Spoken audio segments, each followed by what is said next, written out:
नमस्कार, knocking-news.com में आपका स्वागत है। मैं हूं गिरिजेश वशिष्ठ। आने वाला समय जो है ना, वो तेल के नज़रिए से बहुत ज़्यादा अलार्मिंग खबरें लेकर आ रहा है, चिंताजनक खबरें हैं। आने वाले समय में तेल का दाम हमें और परेशान कर सकता है, और ऐसा इसलिए हो रहा है क्योंकि बहुत सारे अंतर्राष्ट्रीय घटनाक्रम एक साथ ऐसे हो रहे हैं जो भारत के तेल का दाम बढ़ाने वाले हैं। रूसी तेल भी अब सस्ता नहीं मिलने वाला है। कहीं मत जाइए, चैनल को सब्सक्राइब कर लीजिए। मैं अभी हाजिर होता हूँ, सिलसिलेवार तरीके से आपको बताऊंगा कि यह समस्या क्यों खड़ी हुई है।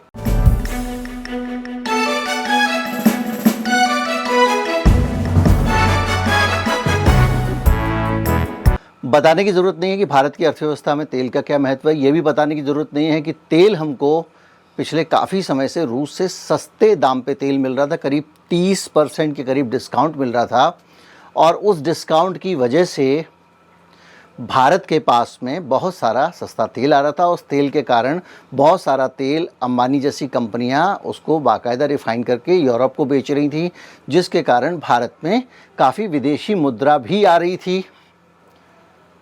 और पहले तो भारतीय जो तेल कंपनियां हैं वो चेती नहीं, उसके बाद में उन कंपनियों ने भागदौड़ करनी शुरू की कि रूसी तेल भारत को भी मिल जाए। अब जो खबर आ रही है वो खबर ये आ रही है कि रूसी तेल पे जो हमको 30% तक डिस्काउंट मिल रहा था वो घटकर 4% हो गया है, यानी ना के बराबर डिस्काउंट आपको मिल रहा है। पहली चीज़। दूसरी चीज़ ये कि ये 4% डिस्काउंट भारत को मिल रहा है, ये 4% डिस्काउंट भी हमारा चला जा रहा है। कहाँ चला जा रहा है? क्योंकि हमारे यहाँ पे जो डिलीवरी हो रही है, जो ट्रांसपोर्टेशन की लागत थी वो कई गुना हो गई है। पहले $11 थी, अब $19 प्रति बैरल ढुलाई हो गई है वहाँ से। इसके अलावा एक बुरी खबर ये है कि इंश्योरेंस की कीमतें भी बहुत ज़्यादा बढ़ने वाली हैं, जो जहाज़ जिनके ज़रिए भारत में आता है। पहले ये समझें कि ये दाम इतना ज़्यादा डिस्काउंट क्यों गिर गया। दो वजह हैं। एक वजह तो आप जानते हैं कि रूसी कंपनियों ने, जिन्होंने भारत को तेल बेचा, उनको रुपए में बहुत सारा भुगतान मिला, लेकिन रुपया उनके किसी काम का नहीं है, क्योंकि भारत वहाँ से कुछ खरीद नहीं रहा है रूस से, जिसके बदले में हमको रुपया दे दें। तो वो जो भारत के उन बैंकों में जो एस्क्रो अकाउंट खुले हुए थे, वो एस्क्रो अकाउंट, उनके अंदर वो नोट पड़े हुए हैं भारतीय मुद्रा में। तो कंपनी अब ज़्यादा भारतीय मुद्रा में इंटरेस्टेड नहीं है। उसके बाद भारत ने उनको सऊदी मुद्रा में भुगतान करना शुरू किया तेल के बदले। लेकिन अब ये हुआ है, जो दूसरा फैक्टर ज़्यादा खतरनाक है। क्या हुआ है कि ये जो हमारी भारतीय कंपनियां हैं, तेल कंपनियां, इसमें रिलायंस वगैरह प्राइवेट कंपनियां तो दनादन वहाँ से तेल इंपोर्ट कर रही थी। अब जो है, जो पब्लिक सेक्टर की कंपनियां हैं, भारत पेट्रोलियम, हिंदुस्तान पेट्रोलियम, इनको भी लगा कि सस्ते में रिलायंस तेल ले रहा है तो हमको भी लेना चाहिए। तो अब जाके इन्होंने नेगोशिएशन करना शुरू किए। लेकिन तेल की जो कंपनियां हैं रूस की, उनके पास में हुआ ये कि ये सब लोग अलग अलग पहुंच गए। एक यहाँ से पहुंच गया, एक वहाँ से पहुंच गया। तो एक साथ 4-5 ग्राहक आ गए। तो उन्होंने कहा अरे बड़ी डिमांड है इंडिया से, तो उन्होंने डिस्काउंट कर दिया कम। अब वो डिस्काउंट आ गया 4% पे, तो जिसके कारण भारत में अब पड़ता नहीं पड़ेगा, क्योंकि 4% तो मिल रहा है डिस्काउंट, ऊपर से भाड़ा ज़्यादा, और तीसरा इंश्योरेंस इसलिए महंगा होने वाला है कि अभी हाल में क्या किया, यूक्रेन ने रूस के एक टैंकर के ऊपर, तेल टैंकर के ऊपर 450 किलो TNT लेकर और बम गिरा दिया। ये था तेल ले जाने वाला टैंकर। बहुत ज़्यादा इससे नुकसान नहीं हुआ है इस टैंकर के कारण, थोड़ा बहुत। हालांकि यूक्रेन का कहना है कि उनका जो केविन क्रू है, उसके आसपास तमाम सारे नुकसान की बात हो रही है, लेकिन इतना नुकसान नहीं हुआ कि उसकी तेल की सप्लाई का पूरी दुनिया पे असर पड़ जाए। लेकिन अगर आप समझ लीजिए, आपकी ट्रांसपोर्ट कंपनी, आप ट्रक में भर के कहीं माल एक से दूसरी जगह पहुंचाते हैं और वहाँ पे ट्रकों पे बम गिरने लगे, तो आप अगली बार से क्या करेंगे? आप कहेंगे भैया हम नहीं ले जा सकते।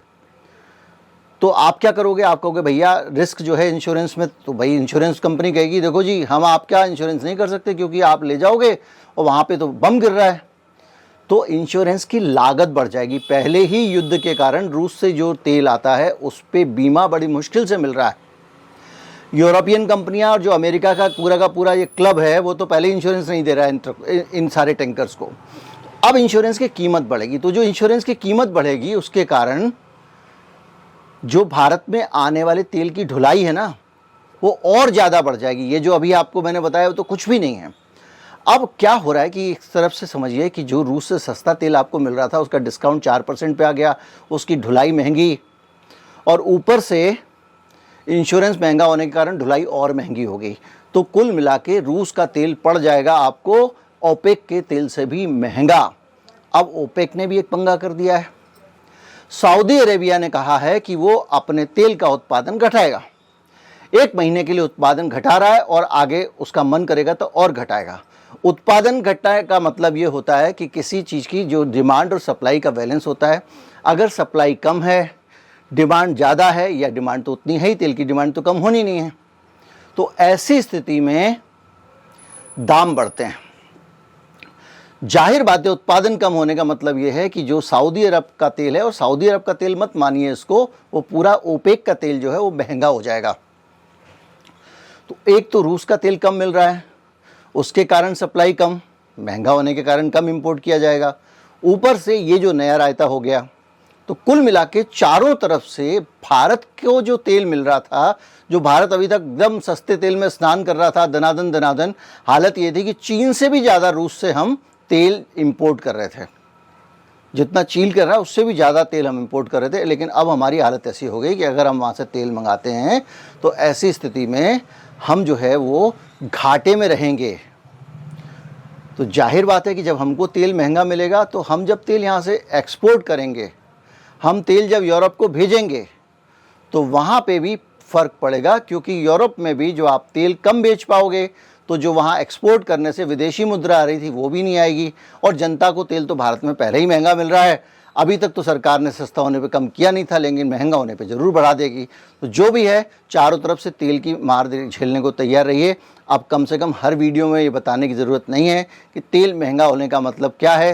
तेल महंगा होने का मतलब ये है सब्जी महंगी होना, अनाज महंगा होना, हर चीज़ भारत में एक से दूसरी जगह तेल के ज़रिए जाती है। टोल महंगे हो ही रहे हैं, मैं आपको बता चुका हूँ। तो महंगाई के नए स्पैन के लिए हमको तैयार हो जाना चाहिए। उम्मीद करता हूँ वीडियो आपको अच्छा लगा होगा। अच्छा लगा हो तो ऐसे इसमें अच्छी कोई बात नहीं है, लेकिन मेरा प्रयास अगर आपको अच्छा लगा है तो ज़्यादा से ज़्यादा लोगों तक पहुँचाएं। चैनल को सब्सक्राइब करें। नमस्कार, जय हिंद।